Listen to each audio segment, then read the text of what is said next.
জঙ্গিপুরের পরিস্থিতি, শামশেরগঞ্জের পরিস্থিতি, সুতির পরিস্থিতি সম্পূর্ণ নিয়ন্ত্রণে আছে।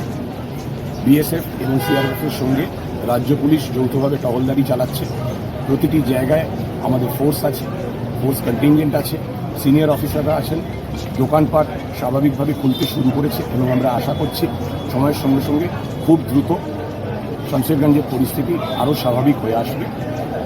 এবং যারা ঘর ছেড়েছিলেন, ঘর ছাড়াদের মধ্যে আমরা 19 জন গতকাল ঘরে ফিরে এসেছেন এবং আমাদের কাছে খবর আছে আরও 100 জন শীঘ্রই ঘরে ফিরবেন।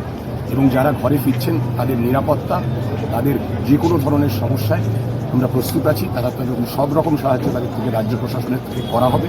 19 জন ফিরেছেন, তারা সুস্থ আছেন, নিরাপদে আছেন, অক্ষত আছেন। বাকি যারা আসছেন তাদেরও সম্পূর্ণ নিরাপত্তার দায়িত্ব আমাদের। আমরা খালি আরেকটা আবেদন করতে চাইছি সকলের কাছে যে বহু ধরনের গুজব ছড়াচ্ছে, প্যানিক কলস